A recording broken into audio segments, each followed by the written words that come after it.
All right, so let's dive in. I had to separate from Jeff just because some strep throat's been going around the office, not the COVID, but just another type of disease. And I'm pretty sure that I had it. So I'm on the antibiotics, but I want to make sure I do not get Jeff sick. So we are literally a couple offices down. I isolate myself and don't talk to anybody. The Minnesota flu. Hey there. Hey, Sherry, how you doing? Um, yeah, so anyway, so that's what decided to go around our office. So I forget who it was, but Patty was like, "Oh, your throat sore last week," and I was like, "Yeah, it's kind of rough." She goes, "Well, strep's been going around," and I think that pretty much infected me right there. Just the thought of it, I think it planted the seed. All right, let's dive in. Tax Tuesdays, and yeah, Jeff looks very cool. He looks like a man in black there. All right, Tax Tuesday rules. Ask live Q&A feature in Zoom. The Q&A allows us to see your question and not get rid of it, like it won't go away. And I like the chat when you're just responding to things instantaneous or dealing with tech. So if you have a question, by all means, put it into the question and answer feature. And if I ask you for a response on something, maybe do kind of non-scientific polling, then we'll do it in chat.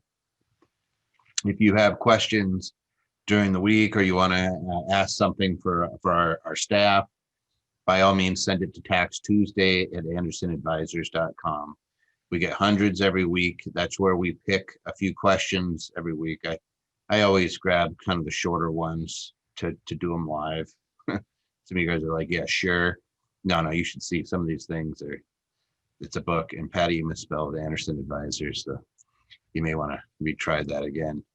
Tax Tuesday at Anderson Advisors, not Advisors. You're gonna make fun of Patty. If you need a detailed response, you'll need to become a Platinum or tax client.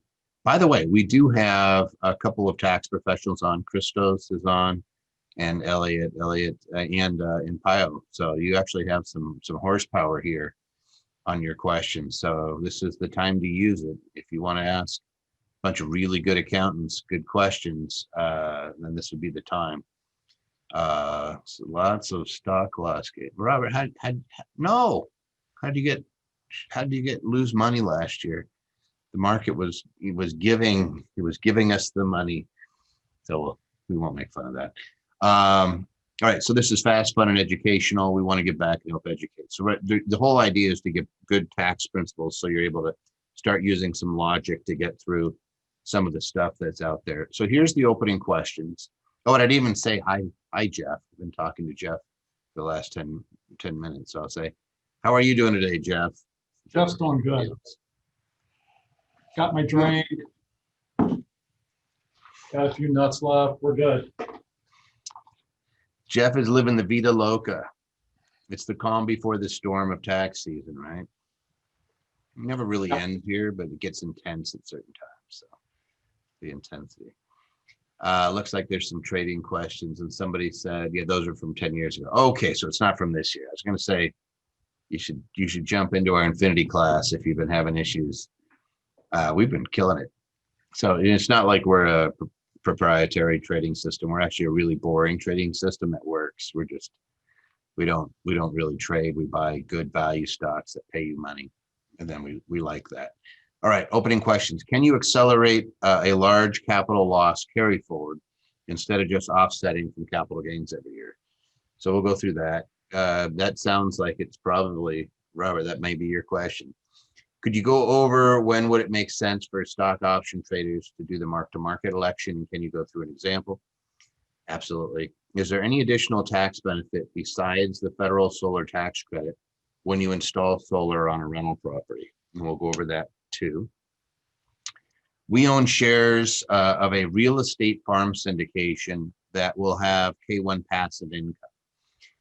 It will have operating income, no rental income. So it sounds like they're actually working the property. If we have other real estate K1 passive losses from rental property, can the K1 income from the farm investment offset the rental loss from the other property? And I'll probably map that one out. We'll go over that. Can I convert my current single member LLC started in December of 2019 to an S corp for 2021 and have the tax benefits for 2021? I'm assuming you're asking about the tax benefits for the S corp. And we'll go over that. If I start a 501c3, are there syndication deals that my 501c3 can invest into that are geared towards qualifying investments like facilities for care for the sick or veterans or with disabilities? Or is it a requirement of the 501c3 to purchase its own complex and turn it into a facility to help a group like veterans or economically disadvantaged? Really good question. And we'll take care of it. If I have a single member LLC, when you see SM, that just means single member. LLC, can I still get reimbursed for costs like vehicle mileage, or do I need to have an accountable plan in an LLC tax as an S corp? So we will absolutely go through those. I think we have a few more. There's always more, right, Jeff? Always. Our tuitions for professional learning deductible. What expenses, we'll answer that.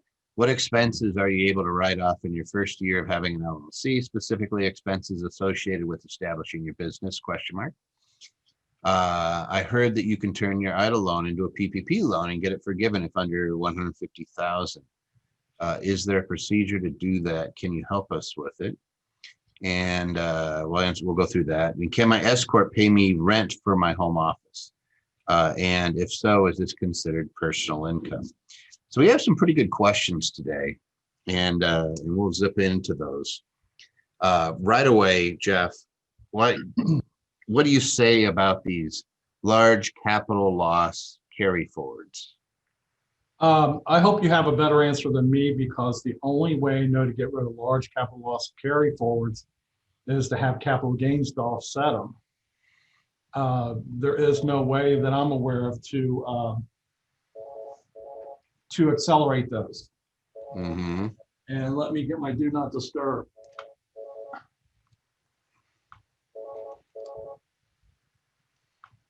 I'm just going to write this little thing out. So you have ordinary, capital, and passive. These are the types of income that you're dealing with. Not aware of any others. Let's see. So if I'm looking at things like rents, royalty, rents would be over here in passive, rental income. I'll just say rental because it's income or losses. Passive business interests. Those are the only two things that sit over in the passive side. Capital, you're going to have short-term and long-term. And ordinary is pretty much everything else, right? That's going to be your royalties. That's going to be your interest, profits, wages. Is there anything else I'm missing? Let's see, rent, royalties, dividends, interest, dividends. The dividends can be either capital or ordinary. Yeah, but dividends aren't going to be, you wouldn't have a loss on a dividend, so I'll just put dividend. Okay. They could be taxed as long-term capital gains. So it's this weird thing, but you don't have dividend loss. Is it possible to have dividend loss? Never heard about dividend loss, but No. So anyway, so we have these three categories that you fall in. And what he's talking about is in either one of these categories, the gain offset is by loss. And then loss is stuck if it's passive. There's two exceptions: active participation and real estate professional. In capital gain, the gain is offset by loss. Loss offsets the gain, and $3,000 of ordinary income. And I should say per year. Is that the right way to phrase it? Yeah. And then I'll get rid of this dividend thing and just say, because the dividend's always positive. And I'll just say that ordinary income is offset by ordinary loss.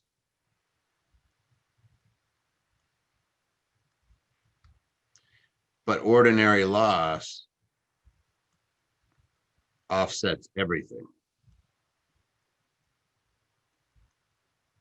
So if you have capital gains, if you have passive income, your ordinary loss can wipe all those things out. And this is probably the biggest area of confusion that I see in accounting, because you'll have people that are making money in one of these categories.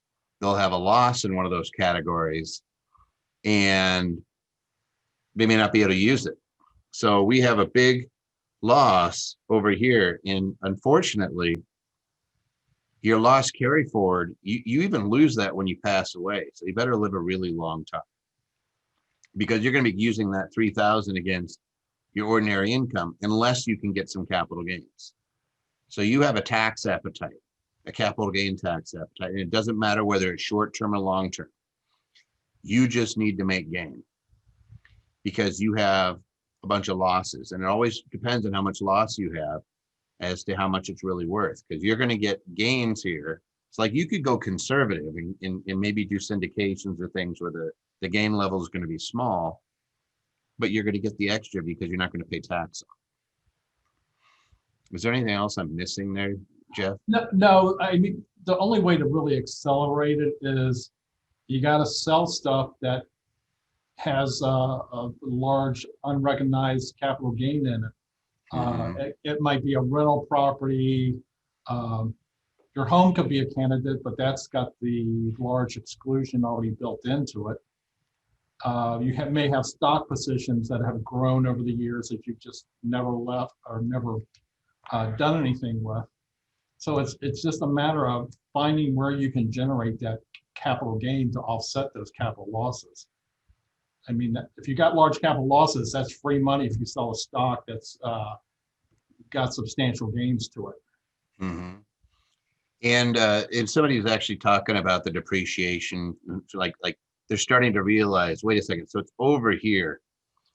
So if you have, so passive gain or income, I should say, it's really, because it's not really gain, because it's not a capital sale. So it's active income is offset by passive loss. So if you have a syndication that creates a big fat loss, and you have other rental income or passive business income, these are businesses in which you do not materially participate. So it's usually, I put money into a business that I don't do anything for, then yes, you could use it against that, as long as it's passive income. So you end up with a tax appetite of capital. I mean, let's say that I have something where I'm generating large passive losses every year. I own buildings, I own big swaths of real estate.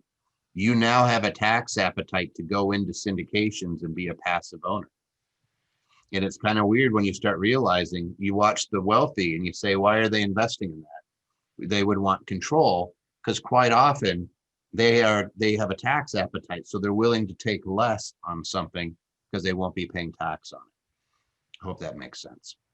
One thing you mentioned, Toby, was when we talked about the dividends, that is a decent way to help reduce that capital loss, because most dividends, except for like real estate investment trusts, are considered capital income. I'll put qualified in. Qualified dividends, correct. So the real estate investment trust is not a qualified dividend, but many of your standard corporations are.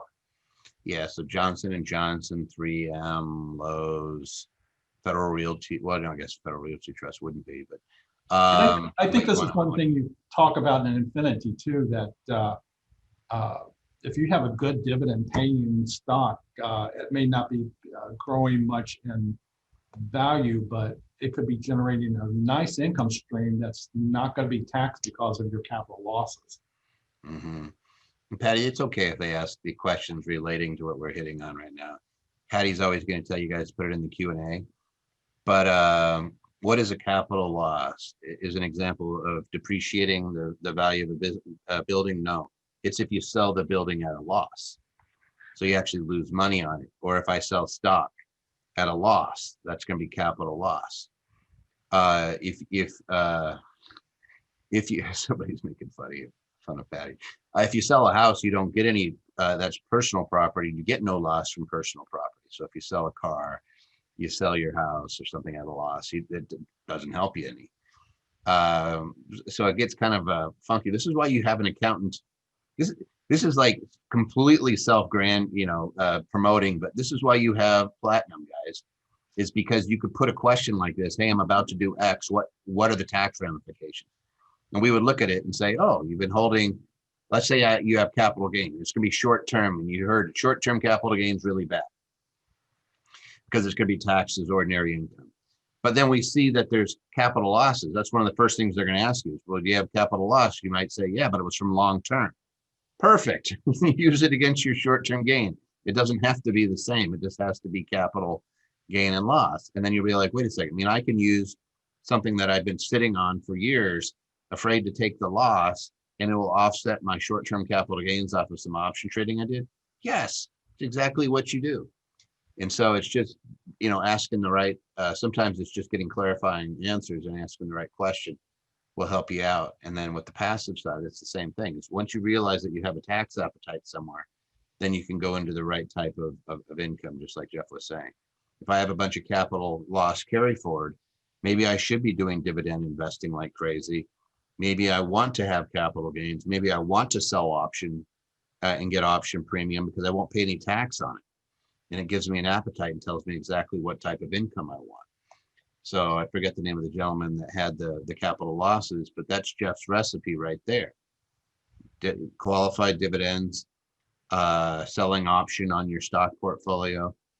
Maybe it's even doing covered put where you're selling you're selling a put on something that you would buy just to take the premium, and you have enough cash to cover it if the stock was put to you, but you have an appetite.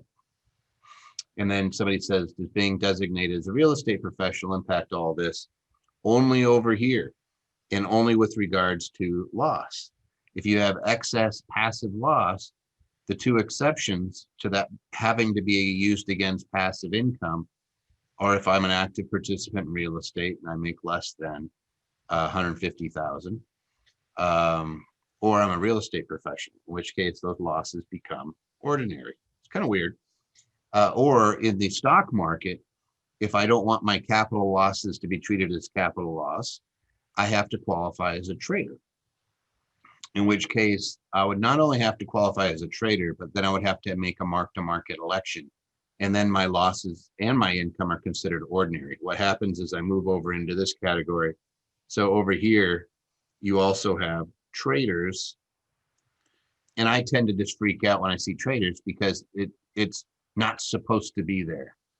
It's not really there. It's something made up that people are putting over there. And then the IRS always says, should you be over here? Should you be in this section? And then they give you the once over, and I try to avoid that. All right. At this pace, Jeff, we will be here until midnight. That was a good question. Could you go over when it would make sense for stock option traders to do the mark-to-market election? And could you go through an example?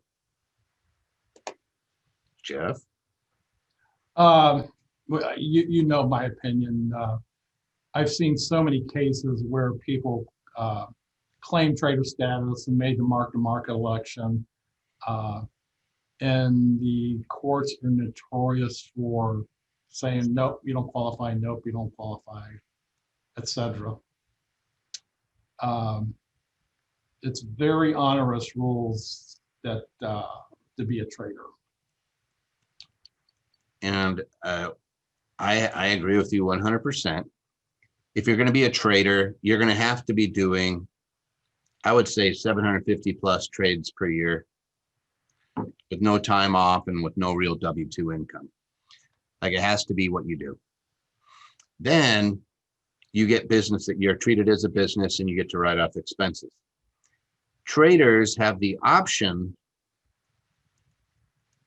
to do something called a mark-to-market election. It's what, $475? I believe so. And you have to do it at the beginning of the year. So like you have to do it before April 15th of every year. So if you were a trader and you wanted to make a mark-to-market election, you'd have to do it sooner than later. But what it does is it makes all gain is now ordinary income. In other words, there's no gain anymore. And losses equal ordinary losses, which can be used against any other form of income. So you get to write off your losses. So you'll see accountants that are, trader specialist accountants always talking about losses. That's how they sell the clients and doing the MTM. They're like, hey, if we do this, not only do you get your expenses, but you can write it off against your other income when you lose money. And I always say, well, why are you losing money? Well, we're trading in the stock market. I'm like, all right, traders tend to lose lots of money in the market. My experience, people that trade aggressively and aren't coming at it from a different philosophical standpoint. A lot of people are just chasing. Like this year was probably a good year to be a trader. Most years are bad years to be a trader, and they lose big time. And going back to that 750 trades, one of the rules for being a trader is those trades have to be going after the very short term change in price.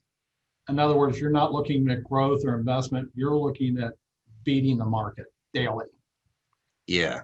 And a lot of times, like traders will say you're out of your trade by the end of the day. You don't carry overnight positions. It's not that, but we don't. The problem is it's something that you go to court and you say it's facts and circumstances. So you're going to present your case to a judge. It's not something that you get to say, here's the hard and fast rule. It doesn't exist. So, so mark to market, that's the question. And when would it make sense? It really only makes sense to me if you're going to lose lots of money. Otherwise, it doesn't make sense to me. And and it's frustrating because I actually saw this happen when the stock market goes up and then down. And let's say that it goes down. This is bad. This is let's say this is January 1st. You are taxed if you do mark to market. You are taxed as though liquidated.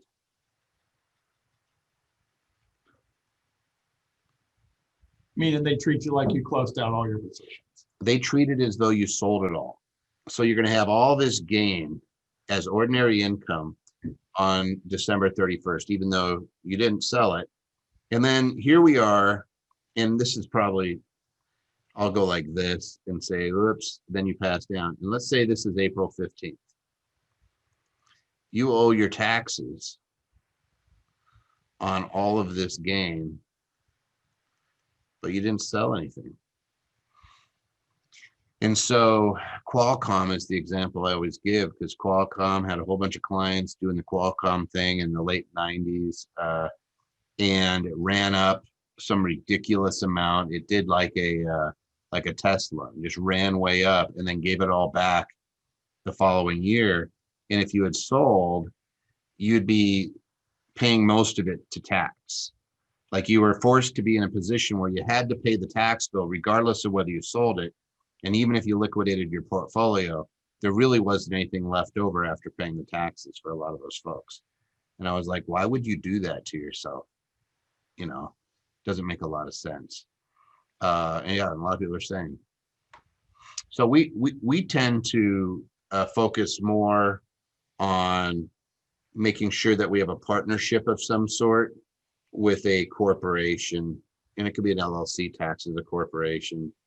But I want a 1065, which is usually it's going to be an LLC or limited partnership, probably I would just take that out. I'll just say LLC so I don't confuse people.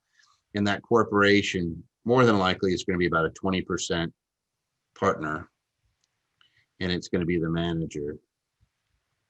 And it's going to make money, and it's going to use that money that it generates to cover expenses and things like that. And then when when your 80% flows out, it keeps its same status. It's capital gain. We don't play around. We're not trying to qualify you as a trader. We're saying, hey, it's a managed portfolio. You have a guaranteed payment to partner. If you want to say, hey, we're going to pay the corporation $10,000 a year, whatever it is, if it's a decent sized account, that'll come off, or it's just, you're just paying it as profit. And that way you're not looking to deduct anything. You're just allocating the profit. Somebody says, why the LLC versus the limited partnership? Jeff, you can knock that one if you want. I mean, if you're just doing a percentage, doesn't matter, right? Yeah, the LLC, I think we have a little more flexibility with, especially since we're paying the corporation who is one of the partners / members of this 1065. It makes it a little easier to pay that management fee or that guaranteed payment to the corporation. It also allows the other member, the individual that owns 80%, allows them to deduct their share of those ordinary losses created by that management fee and any other business expenses. Yep. See, we don't want it coming down onto your personal return because you will not be able to take management deductions any longer since the Tax Cut and Jobs Act did away with miscellaneous itemized deduction. So I suppose you could do either. Like we can get to the same place with either, but I like to but I prefer not to sit there and dink around. All right, somebody's asking about the corporation and managing this. You always make sure that it's conducting multiple businesses. So there is the question as to whether the corporation would have to qualify as a trader. A management company never has to sit there and qualify. If it's just managing a singular portfolio, you may be looking at an issue. I've never actually seen it go into a court, but you know, could they, under some tortured interpretation of the law, try to make you qualify? Yeah, but we combat that by saying, hey, it's going to manage real estate. It's also going to be part of an estate plan. And we do all these things. We could always, somebody says, what about an LP to an LLC? You don't necessarily have to convert it. You can, but we would look at it and just make sure it's giving you, under your circumstances, the optimal treatment. Let's jump on. Somebody asked about futures and whether it's still 60-40. Yes, our adage is first do no harm. So we don't want to change the nature of the income. So if you have futures, it's treated as 60% long-term capital gain, 40% short-term, whether you held it for a day or a year and a day. Somebody said, weird question about stimulus. I don't know if you're looking at those. I think I'll let those guys deal with it. All right, Q&A. We already answered a whole bunch. Somebody says, can the managing corporation deduct 20% of the qualified business expense? You don't, it could actually do 100% of any business expenses for managing, and it can deduct it out of its portion of the profit. Somebody says, could you be a trader and a real estate professional? They're different. So you can. It'd be really tough because the real estate professional requires that you're spending more than 50% of your personal time qualifying. So it would have to be a spouse. And then, yes, you could still qualify. It's like you could be a full-time surgeon and still qualify as a real estate professional because you don't have to do the first part. It could be a spouse. And then you both materially participate. So you could literally be sitting back, spending 100 hours a week on something, and your tax return could still say real estate professional. All right. Is there any additional tax benefit besides the federal solar tax credit when you install the solar on a rental property? And yes, yeah, there is a benefit. The current credit is 26%. Is that correct, or did it drop again in 2021? Well, 2020 it was 26. It was supposed to drop, but then the last tax act at the end of the year, I forget what they called it, the last one that they did with all the stimulus checks, that included an extension for 2 years, the solar tax credit at 26% for 2021 and 2022. So let's say it was still 26% for solar panels put in 2020. So you get your 26% credit. Since it's a rental property, you'd also be able to depreciate 87% of your total cost of that solar installation.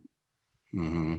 And depreciate that over what life, are we using the short-term life, the 5-year life, I believe? It's 5 year, but you could accelerate. You could choose to bonus So we depreciate. could bonus depreciate that. Yeah, so it's, you take 1/2 of the, so you say 86%, I said 87%. 87. Oh, let's So see. 26%, 26, you get half of the, half of it, so 26, what's half of 26? 8. That's horrible. Can't even 13, do the math. Well, no, it's not 13. Oh, half of yeah, it is 26. 13. Gosh, I don't know why it's like it's throwing me off the basic math today. Yeah, 26 divided by 2 is 13, so 87%. And it's a different section. So you're going to see people say you can't do it. It's section 48 and 38. Those are the two operable sections for businesses. It's not the same tax credit that you do on your personal home. It's for a business. And somebody says, please explain. All right. So let's say I have a rental house and I put solar on the rental house, not me renting it, it's that I'm renting it to tenants. So let's say that Jeff owns rental house in Indy. We'll put you in Indy, and the house is worth $60K, and you put $20,000 solar on it, and you're gonna provide the electricity now to the tenant. The tenant's gonna pay you for the electricity. You would get, first off, level number one, first benefit number one is equal to a 26% tax credit. This is not a deduction. This is a credit. So what would 26% of 20,000 be? That would be what, 5,200? 5,200. Yep. So yeah, 5,200 credit. That's just like dollar bills in your pocket. So if your tax bill is 5,200 and you have a $5,200 credit, you pay zero. Number two, and this is the cost of installation and the materials. So number two is you get to write off 87% of the basis. And so that would that include the installation and everything, Jeff? Yes. You add everything into the basis. And so now we have, what would that be? 17,400 or what is it? Correct. Is it 17,000? Yeah. So then you would get 17,400 deduction. And if you're wondering how I got to the 17,400, it's because we took half of this 5,200. So we'd take, what is that, 2,600? Yes. And we subtract that off. And this is the amount you can depreciate. So then we would get also a 17,400 deduction. And if renters in an LLC, can it come down to your personal return? Absolutely. Now, here's what's cool is you may have had to come out of pocket no dollars to get solar on your house nowadays. You may be paying that off over a period of years. So in year one, you're going to get a big tax credit and you're going to get a big deduction, but you may be paying it off over, 5 years too, so there's some benefit there. And then it says, would it also include the net operating income from the lower electricity bill? Yes. You're now starting to make income off of your investment of $20,000. You're going to be getting an income source in addition to the tax. So it makes it much tastier if people understand how to do that. Where we're really seeing that is in Hawaii, where a lot of these, a lot of housing is starting to go kind of off grid. Somebody says, does the credit apply to primary residence? Yeah, the 26% is a different code section, but it'll apply to your house too. You can get a 26% tax credit. You don't get any depreciation because it's not a business asset. But on a rental property, this $20,000 investment sounds like a lot of money. But I am calculating the first year tax saving for most people is going to be about $9,000. Yep. And we've been talking about this for a few years. I haven't pulled the trigger on a lot of rentals, a lot of solar, because for whatever reason, it's always seems like with the utilities, they play games. So they did green credits here in Nevada. 1 second you could do things, and they said no, then now you can. You hate playing games. You got to have some certainty. I think we'll have some certainty, especially under the new administration, whether you like them or not. This administration seems very like uh, geared towards alternative energy, and then you just want to keep your eye on. It may be something that you're able to get um, a nice benefit on. Can the business rent to an owner of the business? Yeah, there's no problem with that. It's arm's length.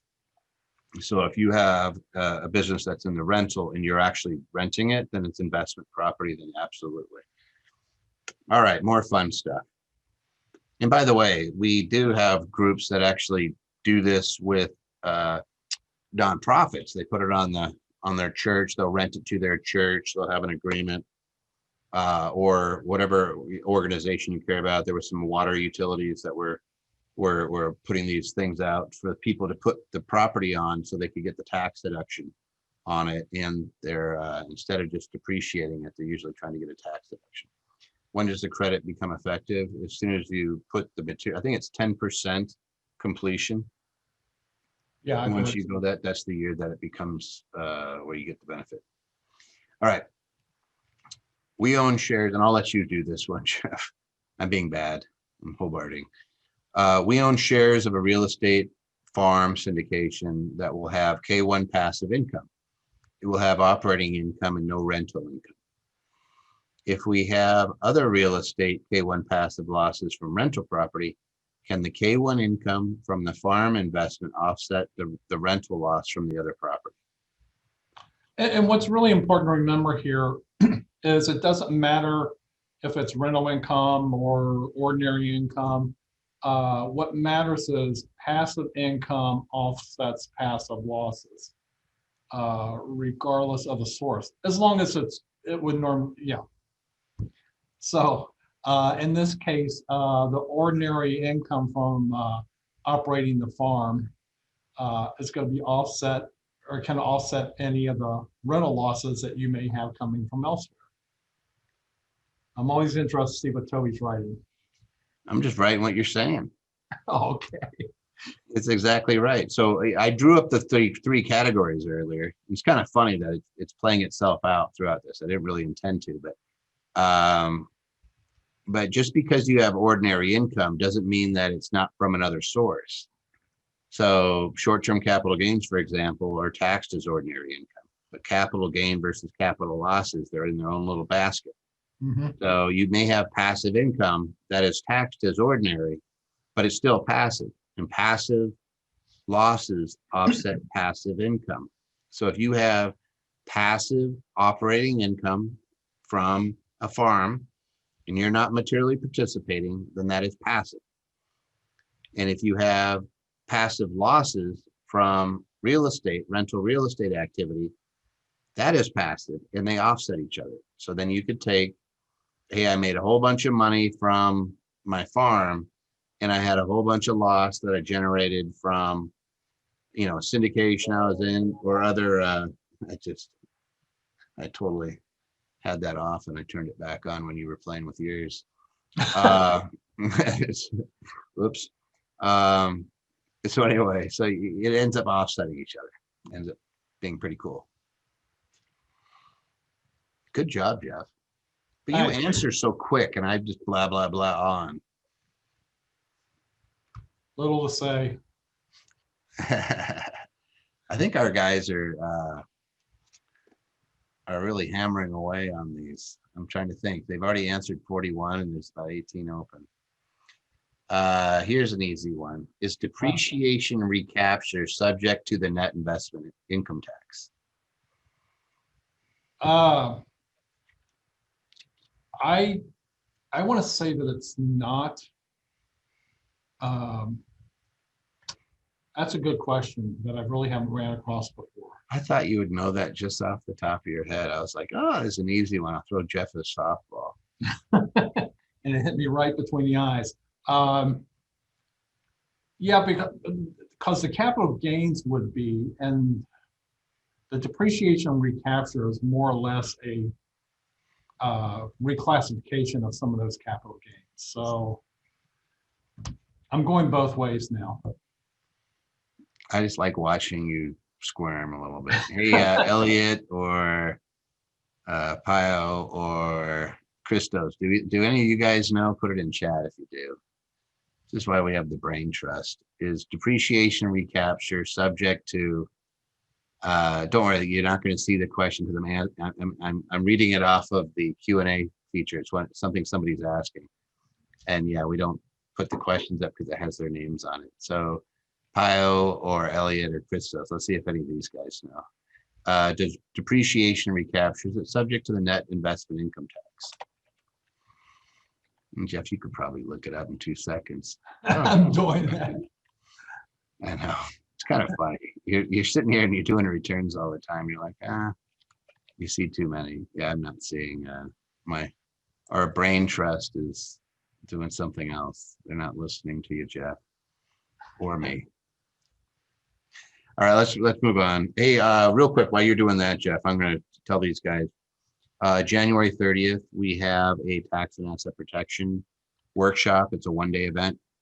We're doing them virtual. We used to do them 3 days live, but since we still have the plague going around out there, we are making sure that we do not subject anybody to unnecessary risks. So let's do these things virtually. Clint and I are teaching this one. We don't get to teach together a lot, but this is one where Clint and I definitely are going to be teaching on the 30th of January. So if you want to come to a day, I will share with you the link. It's free, aba.link, or yeah, aba.link / and then TAP, Tax and Asset Protection 30. I'm still waiting on a question. Somebody says tax and asset protection class is awesome. It's a lot of fun too. And anyway, did you see whether it's subject to the net? Not exactly, but I'm leaning towards that it is going to be subject to net. All right, we'll look it up. Christos is digging on it. All right, let's get into more fun stuff. We're going to say that you stumped the class on that one. We'll get back to you because Good job. it's not something I want to guess on.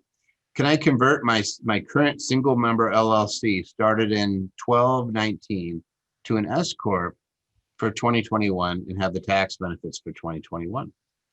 Absolutely. Yep. It's fairly easy to do. It's a form called Form 2553. It's your S election.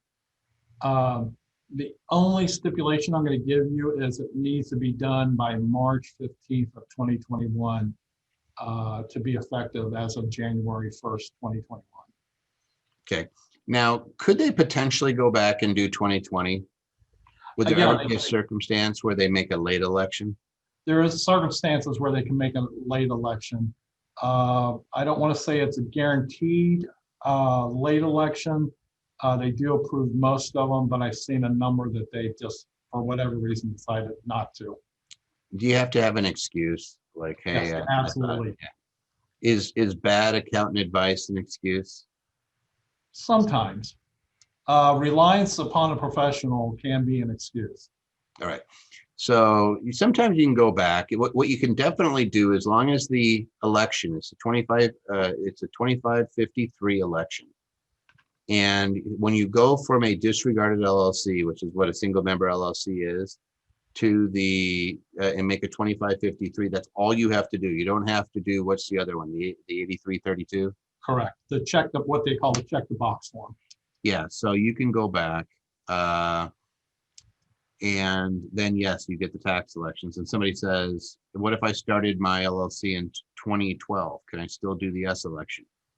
Yeah. You can, right. As long as you're electing for a current year, you can actually, what Toby was talking about, you could actually go back, I think, up to 3 years with a late election. But the further back you want to go, the less likely they're going to approve. What about the penalties that might be incurred if you made a late election? You said, hey, I should have had this election. Do they penalize you for a late filing? I believe they do. So if you wanted to go back and say, My 17 and 18 and 19 returns all should have been S corporations. Um, you may, they're going to subject you to a penalty.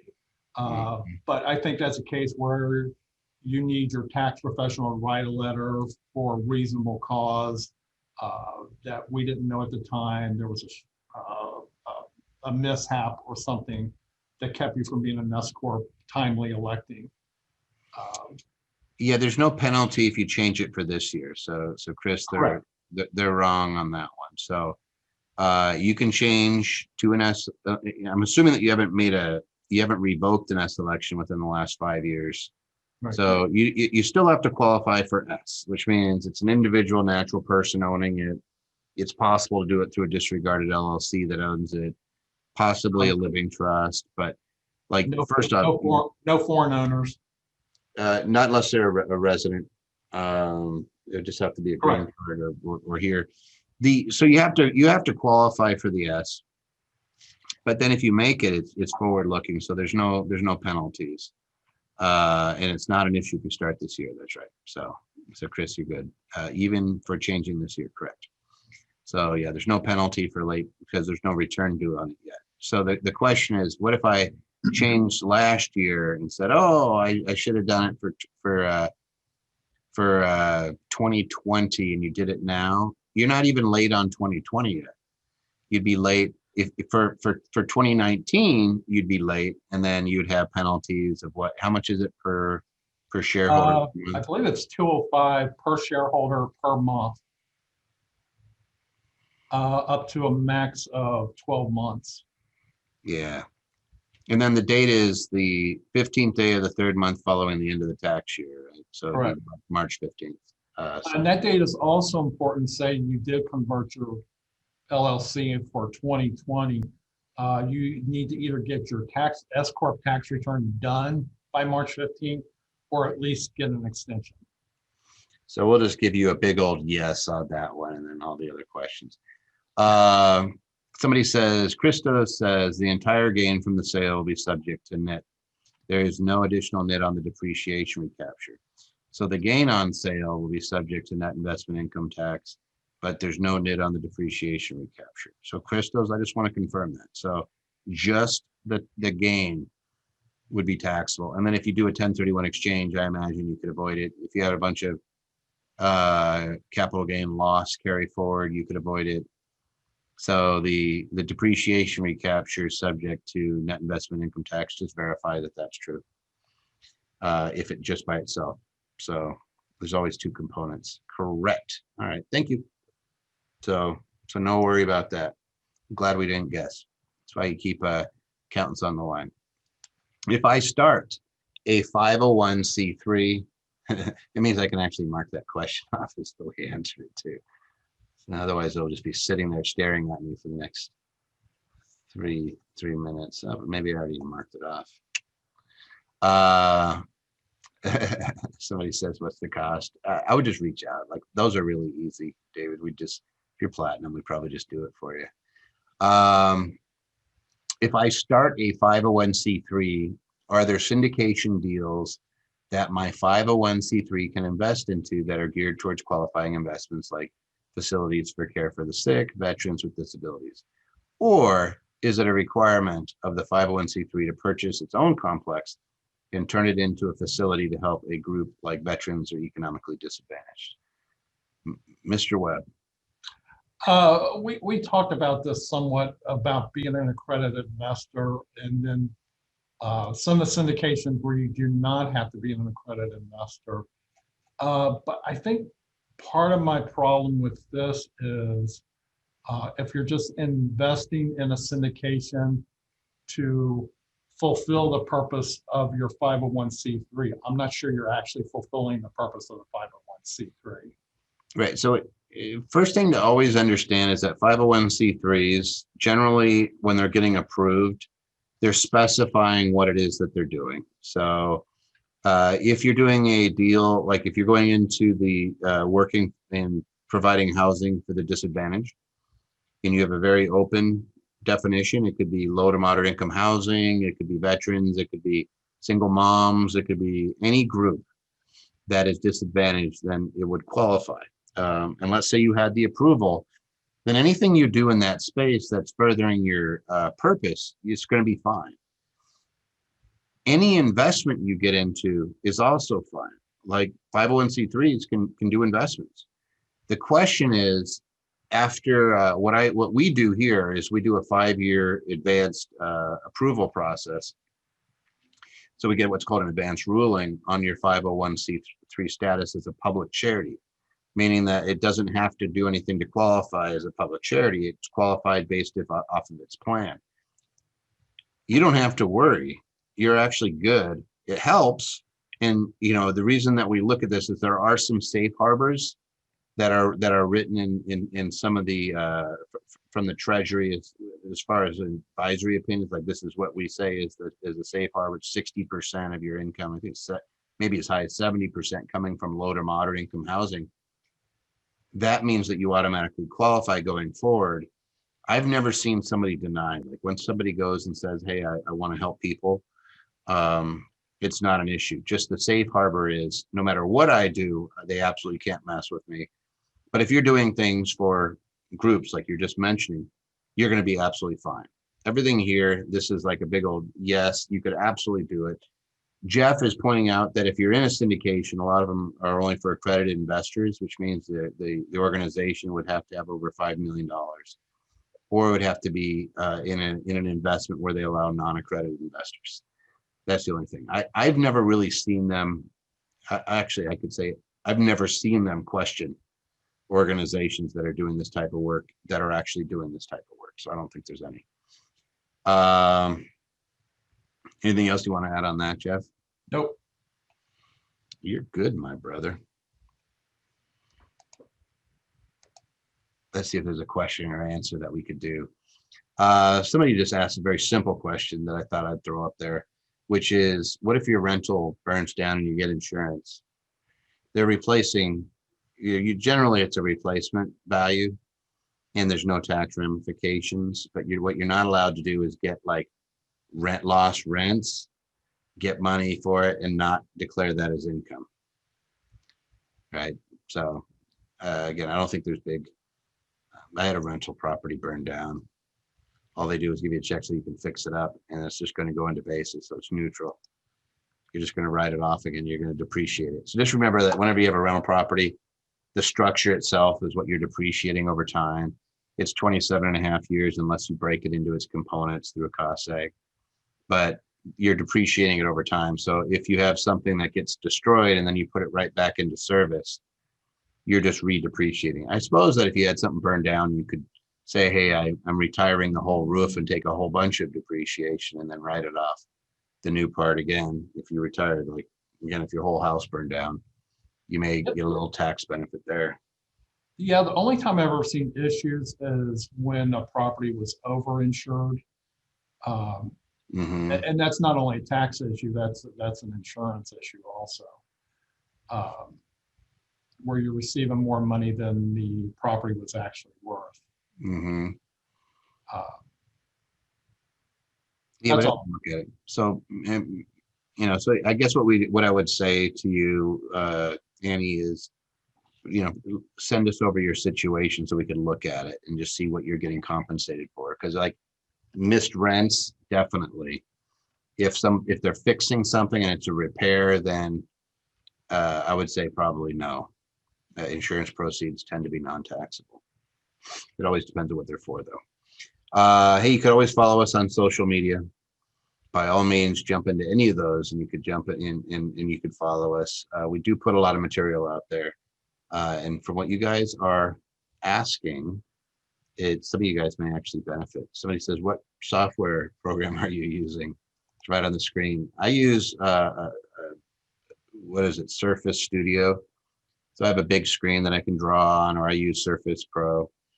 Today I'm using the Surface Studio, and it's just regular old PowerPoint with a little pen. That's why I like, a lot of people are Mac fanatics, and I tend to be more on the PC side just because this allows me to draw whenever I want, so I can, so I can draw all over the place that I like to draw. So voila.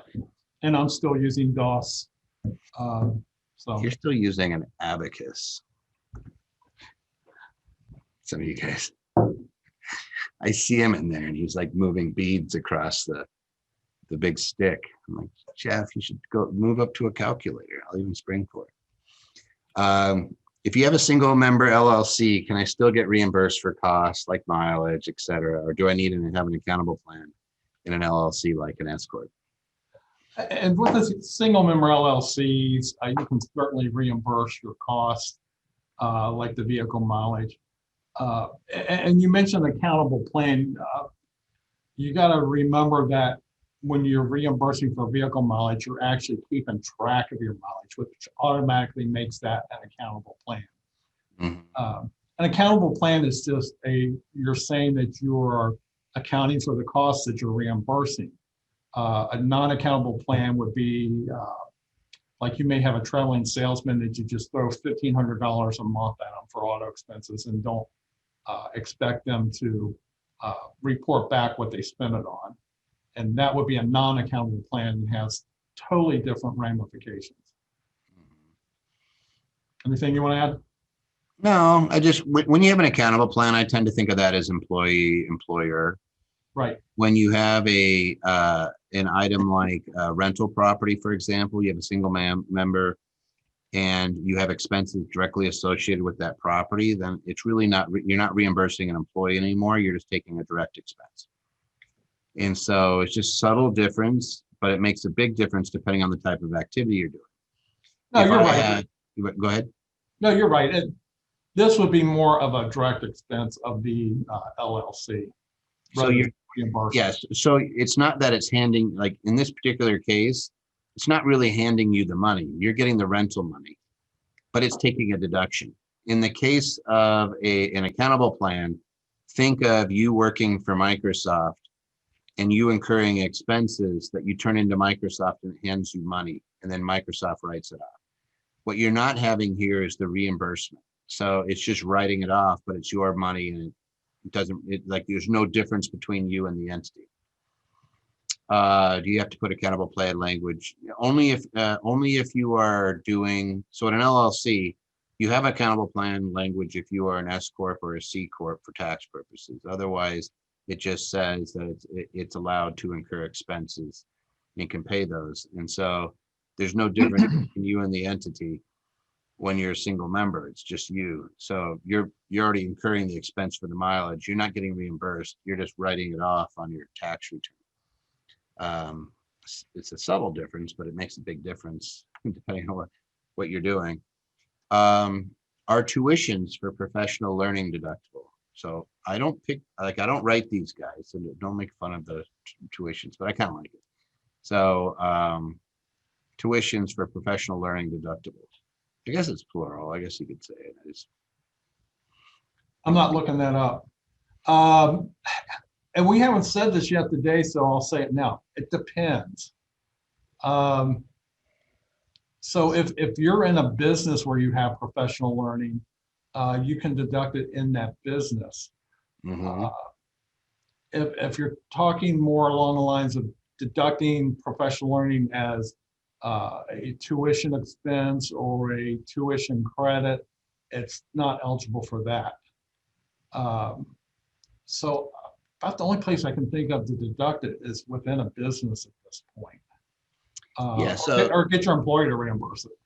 Yeah, so let's just say, I think Jeff is always so literal. So I always look at this and I immediately start thinking, hey, can I deduct it in my business? And Jeff's way smarter than I am because he immediately goes and says, this may be an individual asking this. So if I'm writing off, like if I go get an MBA or things like that, I can't write off. That's not a deductible expense. If I go get a PhD, JD, even a CPA, it's not a deductible expense to me individually. I may get learning credit. I may get some deductions on interest. There's things like that, but it's not deductible.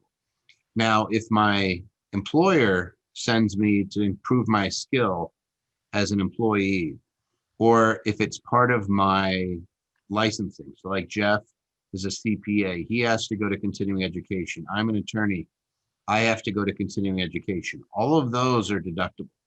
All of my expenses for continuing education would be deductible. If Boeing, I'll use a real life example because my mentor, Jerry, who's super cool guy, passed away a few years back, but I like just what a great guy. He went to school, MBA, was working with Boeing. Boeing's paying for the MBA. He's sitting next to students that don't work for Boeing. Boeing can reimburse him for his tuition because it's making him a better employee. None of those other students can write off their MBA because they're not an employee. They're preparing themselves for a new skill for a new profession. So hopefully that somewhat makes sense. So you do have to have a business if you want it to be deductible. And gone are the days when, even if you didn't have a business, you can't write it off as an unreimbursed business expense, because gone are the days of miscellaneous itemized deductions. Because Somebody said- Congress is mean. Yeah. What about conferences that are for professional development? Heck yeah, write those off if you have a business. As an individual, you can't. It's personal. So it's always business or personal. Go ahead, Jeff. The one thing I wanted to add was I couldn't stand it, so I had to look it up. Tuitions is plural, tuition. Tuitions? Yeah. Yeah, that's what I was looking at. It sounded It's kind of funny, used in a weird way. but I was thinking of like tuitions for, how'd they put it? For professional learning. Our tuitions for professional learning. So it's plural tuition for something. I would have want, I guess, learning, professional learning, whether that could be plural. I don't know. Just struck me as odd.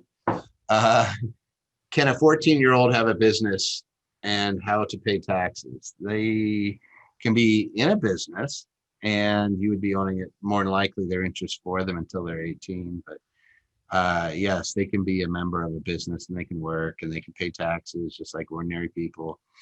You could pay them wages out of a business. There's all sorts of stuff. Is there anywhere, do any states have laws that where a minor can sign contractual agreements? I don't believe they have capacity until they're I don't think anything's 18 or clear.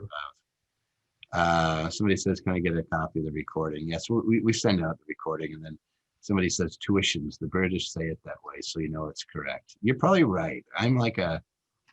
I just looked at it and I was like, is that right? You know what? It's one of those things where now I'll probably start using tuitions. I'll just make sure it's plural all the way around, and then I'll make fun of anybody that tries to correct me. Just All as right, long as you don't say aluminium. So that's right. All right. I know the 750-hour requirement. What I'm asking is, that's something else. So I'm not going to go through this. Where is this? So many good questions, but they're hammering them away. I'm going to let those guys do that. Hey, pop into our YouTube channel, by the way, guys. We're always putting new stuff up. Clint is voracious. You have Tony Talks, Coffee with Carl, my mug sitting here. We're always breaking up these Tax Tuesdays into 2 or 3 pieces and sending them out. Jeff just won't stop talking and makes us late every time. Oh, you're still there? Oh, shoot. Maybe it's me. All right, let's jump on. What expenses are you able to write off in your first year of having an LLC? Specifically, expenses associated with establishing your business, Mr. Webb. So there are 2 types of expenses you're talking about. There are startup costs, which you hear about a lot, and there are organizational costs. Company goes public, all the costs incurred to getting their stock made public, things like that, filing fees, things of that nature. Those are organizational costs, costs incurred just to get your LLC set up. The startup costs are more along the lines of, I like to say research and development, but that's not really what it is. It's costs that you, expenses you have to explore your company, the possibility of running your company. You're going to incur certain expenses along the way. So you said organizational expenses, Organizational expenses, yes. $5,000. You could absolutely, even if you haven't made a dollar, you can take an organizational expense up to $5,000, right? Yep, All right. And then startup is the same, right? correct. And startup is investigation, Thank you. and organizational is state, legal, tax, licensing. So think hard costs of setting up, of organizing the business. Startup, you could be investigating a business. Hey, I'm thinking about it. Somebody says, I formed an LLC last year, but I had attended some workshops in 2019 that helped me set up the LLC. Can you write off the cost of the workshop? Yeah. You go back, and the way it works is you're either going to take it as a startup expense if it was like not putting you in a new business, like if it was helping you get investigate and start a business, which a lot of them do. Then you can go up to $5,000 and amortize the rest. Amortizing the rest means 15 years, but it depends on how many of the workshops you went to. Also, some people are prepaying for a whole category of things that they're going to do, and they do a little bit, and then they take a little break, and then they go back and do some more, and they take a little break, and they're on a progression. And if you incorporate right in the middle of it, some of that's going to be the 5,000 startup, and some of that's going to be just ordinary necessary expense that you reimburse. Did I misstate anything, Mr. Webb? Nope. Does employee training qualify as a startup expense? I saw that. That was an interesting question. My first thought was if you have employees, you probably already started your business. Now, I think there might be arguments made that even though you've started your business and hired employees, if you really aren't selling anything, say you have a restaurant and you're training people, maybe you haven't really started your business, so it is a startup cost. Yep. Yeah, so it's kind of weird. Depending on the type of business, you could have for example, a building, and you could have 5 years of startup expenses all being basically, you don't get to write it off until you put that building into service, So, so you're going to just be grabbing those things in year one. You're not writing them off as you go. And then you have hey, I started up. This is why we're very bullish on C Corps, by the way, is we like to have the business set up that's going to manage other businesses, because we like those management companies because they're immediately like, hey, starting to manage other businesses. As soon as we have the ability to manage, it could bill, it's a business. And then we're going to grab all those things. And even if they're just a loss carry forward, it's going to offset future income. You're just grabbing them as you go.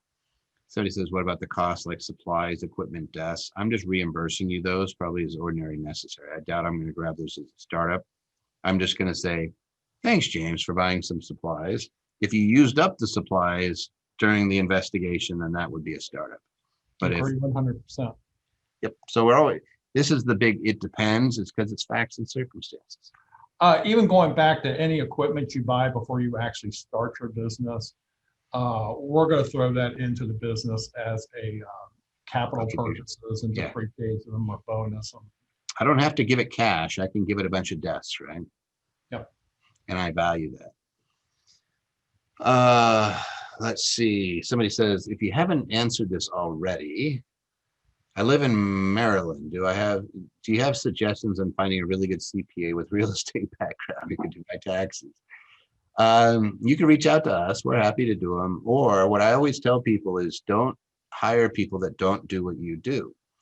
So you know how you find a really good CPA that does real estate is you go to your local RIA, you go to your investor groups, and you find someone who actually does what you're doing. Or you work with an organization that's all they do. I like to think that we're the best on the planet, but we're not the only game in town, and we're not the best fit for everybody. We lever technology like crazy and all that good stuff. But by all means, you find someone who does what you're doing and you mesh with them, you don't replace them. You buy them nice things in the holidays and you treat them good. And you don't wait till the last minute and then spring stuff on them and then yell at them. You treat them like they're golden, because those are the people that are really going to say to you some serious stuff. Somebody, like, just so you guys know, there's a Jeff Cohen of Katz and Cohen, Pikesville, Maryland, that somebody threw up. Again, we're all about whatever's in your best interest. So yes, we could absolutely help you, but if you have somebody local, by all means, if that's a better service for you, do that. I heard that you can turn your EIDL loan into a PPP loan and get it forgiven if under 150,000. Is there a procedure to do that? Can you help us with that? Jeff. I'm gonna let you answer this one, Toby. All right, so EIDL loans, economic injury disaster loans, and it's the way I always explain it is this is the SBA loan that's meant to help you when a tornado hits your place. In this case, we had a national disaster that was declared nationally, and it's called COVID. So all of a sudden you had square peg and round hole, and the SBA just got hammered. Same time, you had the CARES Act, which created something called a Paycheck Protection Program loan. And that was in March 27th of last year. And the EIDL loans, the EIDLs, I just call them EIDL loans, they're supposed to be up to $2 million, but there's too many people that were asking for them. So they made them max of 150,000. Now here's where the confusion is. There's two sides to the economic injury disaster loans. There was a emergency grant up to $10,000, and there's a loan up to $2 million that's paid back over 30 years. And then you have the PPP loan, which I forget what they capped it at. I want to say I cannot remember. I want to say like $5 million or something. It was some huge amount. But if you spent it on payroll and a few other expenses like your mortgage or interest on your, not mortgage, I'm sorry, like your leasehold, your lease or your mortgage on your facility and perhaps some utilities, then it was forgiven.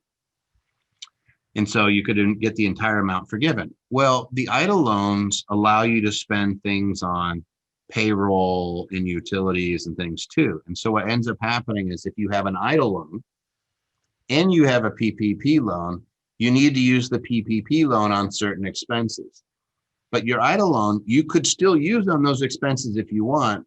It just makes it so that it's not forgivable anymore. And so what you have is this, there's a lot of confusion about it because people are like, well, wait a second. When I get a PPP, if I could use it on anything, yes, you could use it on anything. But if you want it to be forgiven, you have to use it on these things. But I could use the EIDL loan on those exact same things. Well, you want to make sure you're using the EIDL on something else, to the point that a lot of practitioners, including us, they separate the money for the PPP and show it going right into your payroll. Like we just take all the arguments off the table. We want it to be forgiven, make it easy for everybody, and do it that way. So there's one other side to this where they cross over also, which is the $10,000 maximum emergency grant gets subtracted off your PPP forgiveness. So if you get the grant, then let's say that you had $100,000 EIDL loan, $10,000 of it is a grant. So there's a $90,000 loan, there's $10,000 free money, and then you go get a PPP loan of $200,000.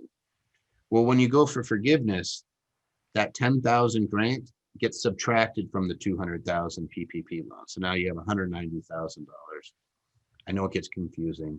Trust me. That's why it's facts and circumstances, and we can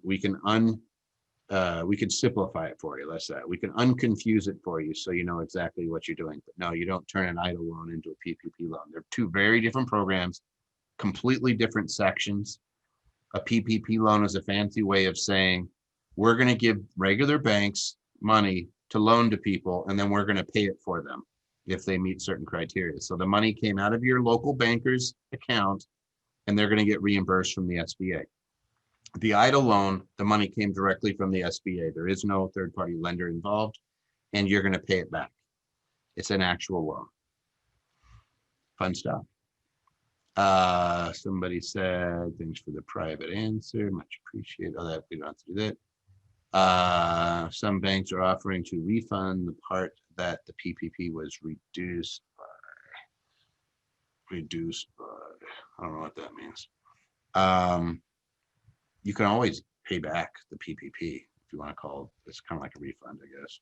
Anyway, it gets like if your brain got scrambled a little bit, that's fun. There's some pretty interesting questions going on here. Yes, we do this every other Tuesday, and yes, it's just like this every time. Just in case somebody was wondering. Usually, sometimes we go a little late. Let's see if there's oh, somebody's asking about how to get access and they want to do a how-to. So Patty, take a look at Al's comments so that we can help them use the other resources that are available for free, like a lot of the Facebook and Instagram and all those, and then YouTube and all that. So it looks like there's some folks. All right. Can my S Corp pay me rent for my home office? And if so, is this considered personal income? Mr. Webb. Can it? Yes, absolutely. Should it? No. And for the very reason you asked in your second question, if you're renting your home office to your S Corp, that's going to be taxable income if it's more than 14 days a year. So you really don't want to do that. The better way to do this is you have your home office, you have an administrative office in your home. You're asking your S corporation to reimburse you for the cost of that home office. That is not taxable to you, but is still deductible to that S corporation. Correct.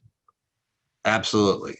So can you rent your S Corp rent a room in the house? Yes. And this becomes investment property. And when you have investment property, it could lease it and you could do things called depreciation. And once you start depreciation, then it also equals recapture. And then this money right here, the rent, equals income. That's why Jeff says don't do that. Can it? Yes, but you never want to have rent. Instead, what you want to say is home and S Corp, and the S Corp reimburses you.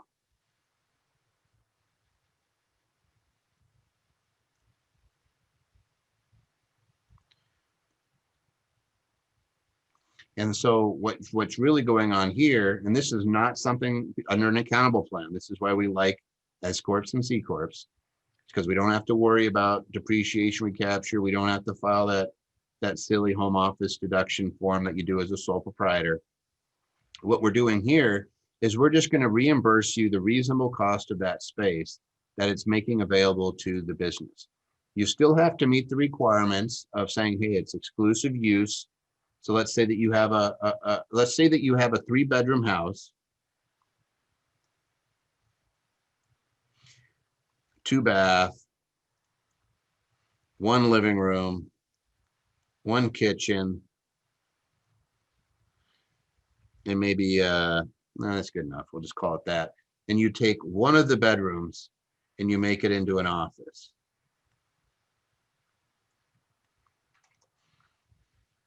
When you do a reimbursement, and this could be something that's just from a regular employer. It doesn't have to be just your S Corp. If you qualify as an employee of an S Corp, you cannot be an employee of a sole proprietorship that you are the proprietor or a partnership. You have to be an employee of a business. It would have to be a corporation, either an S Corp, C Corp, LLC taxed as an S Corp, LLC taxed as a C Corp, or 501c3 or 501c26, like any non-for-profit corporation.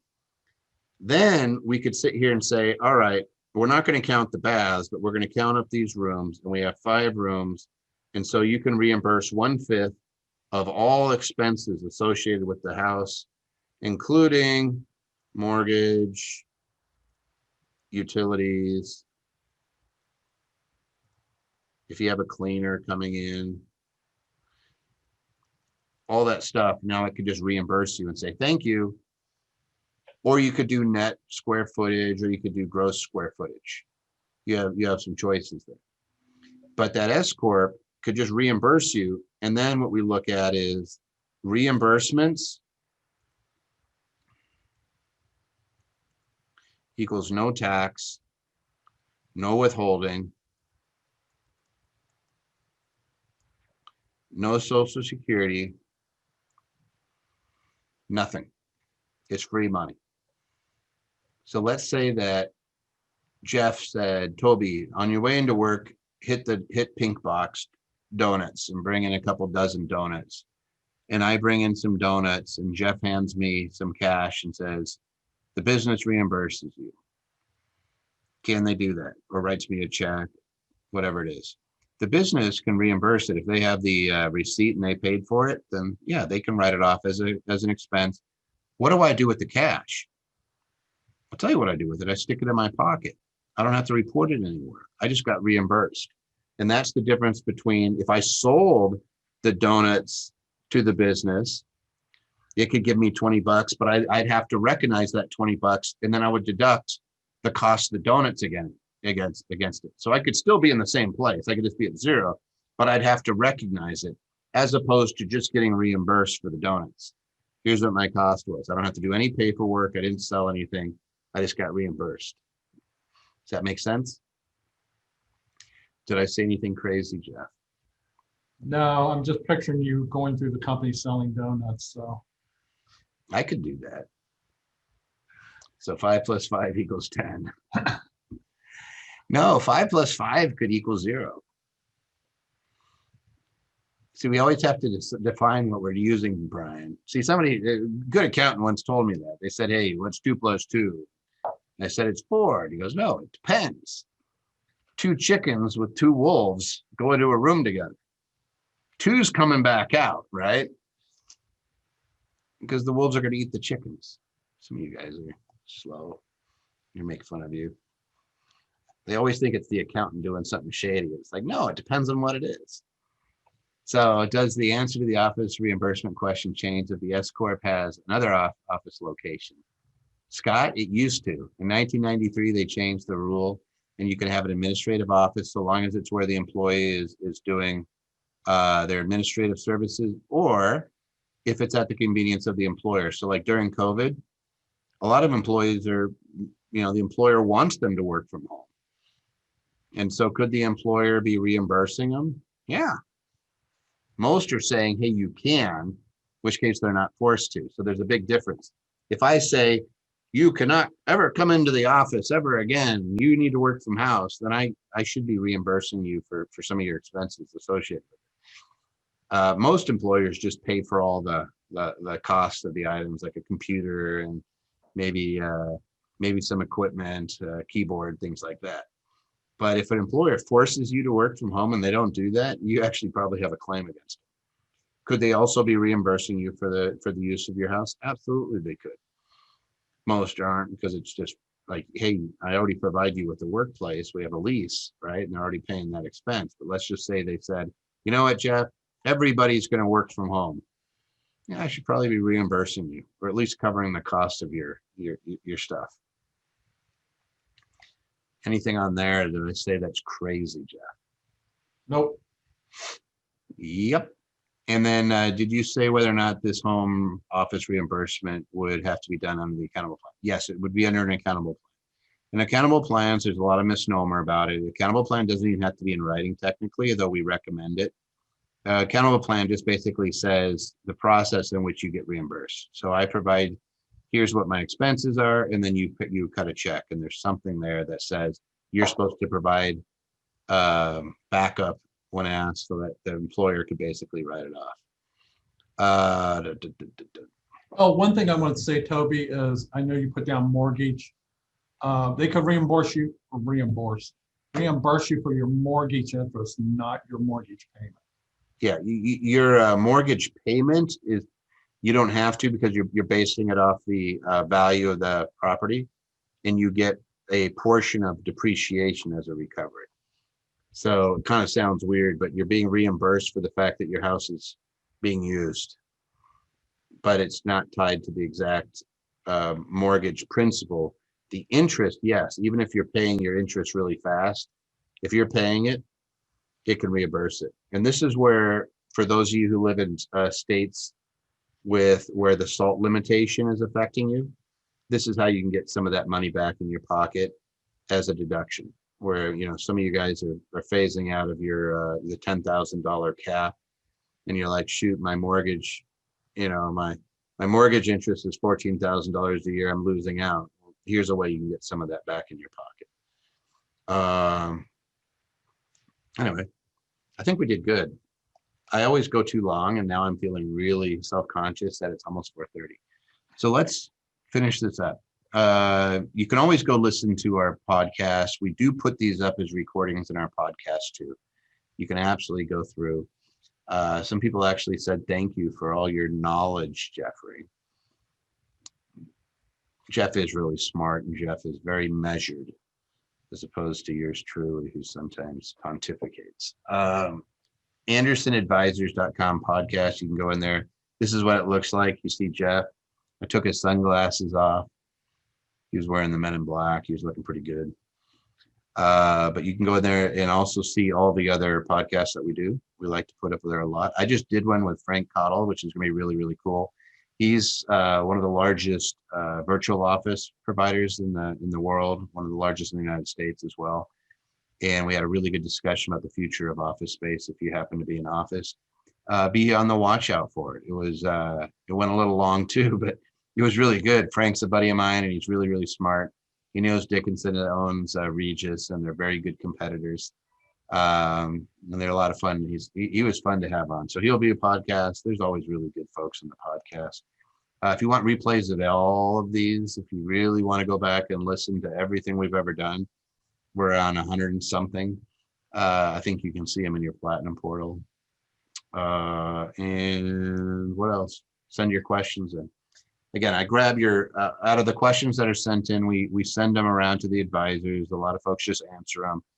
I have a good chunk of them that get put aside, and we pick out of those, usually either the morning of or the night before, and I just grab a bunch that sound kind of cool. We just grab them. Somebody says, materially participate, meaning I spend my own money. No. Material participation, there's like 9 different versions, but we'll go over that. You can email it in. See, that's a good thing. You can email that in and saying, what is material participation in Airbnb? We can talk about it. It's kind of fun. Yes. That's it. Jeff, thank you for coming in and hanging out. And thank you for starting the Tax Tuesday 5 minutes early and making us sit around and tap dance. Thought we might get done 5 minutes early. Good luck with that. I don't think that will ever happen. So he says, thanks, guys. Hey, we really appreciate you coming on. Share it with all your friends. Get people onto Tax Tuesday. Especially now in the next few years, this may be more and more critical. I have a feeling we're going to see some action. Anyway, we'll have some fun with that. We'll always make it to where you keep more in your pocket than you have to give away. All right, guys. Thank you.